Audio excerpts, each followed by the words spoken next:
Oui, j'ai été passionné par cet exposé, effectivement un peu long, mais qui peut-être méritait de l'être, sur Sulionis. Une question peut-être de Béotien, mais je crois que Sulionis n'a peint que des tempéras, qu'avec de la tempéra, sur pastel aussi un peu, mais je crois jamais, enfin en tout cas je n'en ai pas vu, d'huile sur toile. Pourquoi, si c'est bien le cas?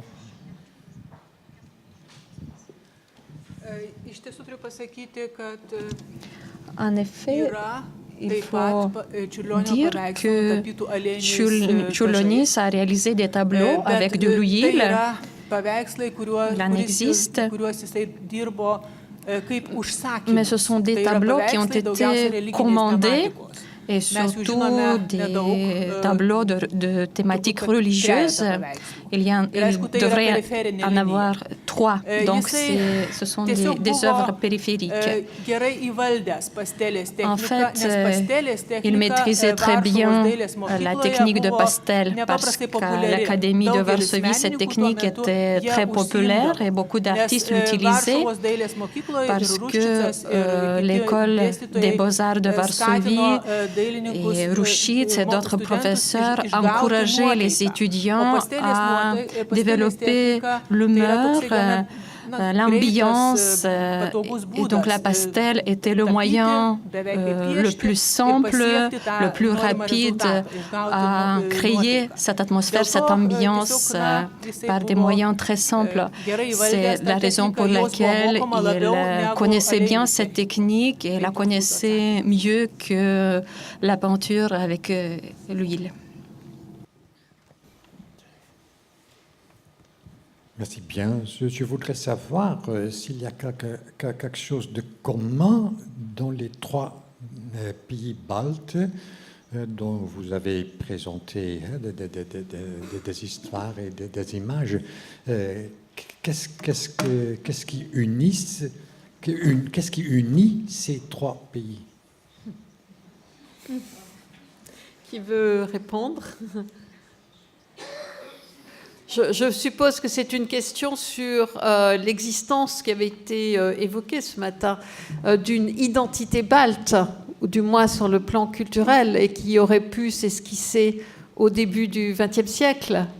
Est-ce qu'il y a eu des contacts entre artistes baltes des différentes nations dès le début du XXe siècle, puisqu'on a plutôt parlé de contacts qu'ils auraient eus avec d'autres pays?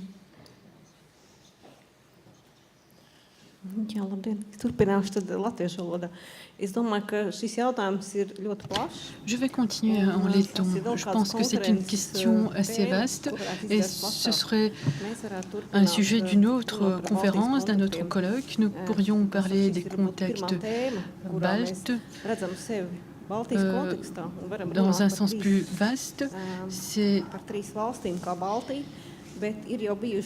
évidemment possible de parler des 3 États en tant qu'une région de la Baltique, mais il y a plusieurs cas où 2 des 3 pays ont participé, ont collaboré, par exemple les projets avant-garde entre la Lettonie et l'Estonie, les expositions que nous avons faites avec les Lituaniens sur le symbolisme à Kaunas, les expositions de Čiurlionis. Nous pourrions parler de tout ce qui s'est produit lors du XXe siècle, des triennales communes de la peinture balte, des triennales graphiques estoniennes qui se déroulaient à l'époque soviétique. Donc c'est vraiment un sujet extrêmement vaste et profond, et je pense que pour éviter une certaine superficialité, un certain aspect superficiel, il faudrait plutôt se concentrer sur une période bien précise, mais évidemment il y a des éléments communs. Je pense que cette rencontre nous a permis de constater les différences que nous avons entre nous et la force que nous pouvons puiser de ces différences. Oui, merci. Si je peux ajouter quelques éléments sur cette question d'unité des 3 pays qui a un peu traversé finalement toute cette journée. Il y a, je crois, deux éléments. On a tendance à vouloir définir le symbolisme comme un courant forcément progressiste. Or, il me semble que ce qui est essentiel, c'est qu'il mêle à la fois une tension peut-être plus internationale vers la nouveauté artistique, vers la nouveauté formelle, avec aussi des formes de retour à l'ancien temps, qui sont profondément nostalgiques, voire profondément archaïques. Je l'ai dit à plusieurs reprises, je pense que le symbolisme est en grande partie un mouvement qui cultive la fécondité des archaïsmes. Si vous prenez un exemple tout à fait classique, qui est celui de Paul Gauguin, vous avez chez lui, aussi bien d'ailleurs chez Émile Bernard, à la fois une tension formelle vers un langage pictural abstrait, profondément idéaliste au sens néoplatonicien du terme, et d'autre part, tout à fait parallèlement, une tendance à utiliser comme ressource tout ce qui est ancien archaïque. Retour à la Bretagne, retour à l'art populaire, retour aux anciennes légendes, anciens cultes maoris, etc. Vous avez exactement les mêmes choses. Nous avons vu toute la journée coïncider dans une forme de confluence ces deux tendances. Donc je crois que ça, c'est un élément qui rapproche les trois pays. Ensuite, il y a, je crois, autre chose.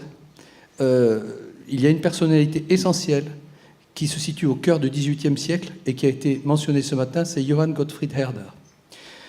Herder, qui, il faut le rappeler, est né en Prusse orientale, élève de Kant à Königsberg, est professeur ensuite à Riga, vient à Paris, où il rencontre Diderot, les encyclopédistes, combat Jean-Jacques Rousseau. Herder, qui meurt en 1803, toute son œuvre vise à chercher, à déterminer quelle est l'origine profonde de la conception nationale des littératures. Il compose un recueil qui se compose de différents poèmes dans lesquels il recherche les origines des peuples. Et donc nous sommes bien là dans une recherche tendant à fonder l'origine culturelle dans la langue et dans les études linguistiques. Et c'est évidemment là une des sources de la pensée qui donnera plus tard le symbolisme. Et si l'on voit que donc Herder est à la fois ancré dans cette culture des pays baltes, viendra en France, est déjà un personnage européen, je pense que si l'on suit, si l'on étudie le cheminement de cette pensée, on a un élément de source très important qui constitue un des ferments de cette unité. Voilà, pour remonter assez loin.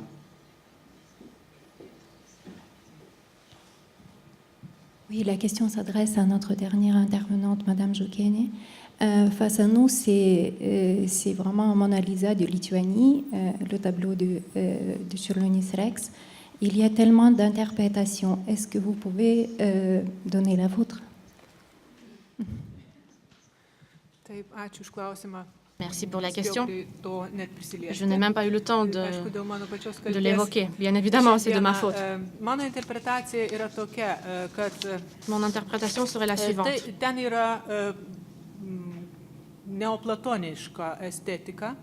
Il s'agit ici de l'esthétique néoplatonienne.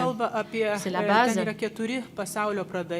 Il s'agit de 4 éléments, terre, eau, feu et air.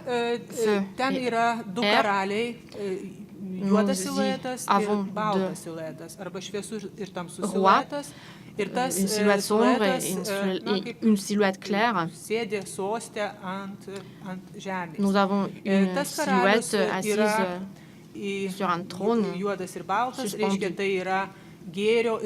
Donc, nous y avons 2 silhouettes, une silhouette claire, une silhouette obscure, qui symbolise le bien et le mal, et qui comprennent ces 4 éléments également, c'est-à-dire la terre, l'eau, le feu et l'air. Ensuite, nous avons d'autres sphères dans la partie supérieure. Nous avons la forêt, le soleil, Une autre sphère encore, c'est le cosmos, les comètes, et par-dessus de tout,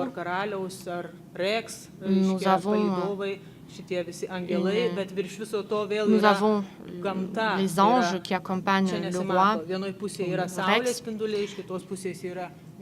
Ici, nous voyons dans les angles supérieurs, nous avons le soleil d'un côté et la lune de l'autre. Donc, telle serait mon interprétation du monde de Čiurlionis. Donc, il faudrait tout baser sur les 4 éléments et le voir sous un angle philosophique.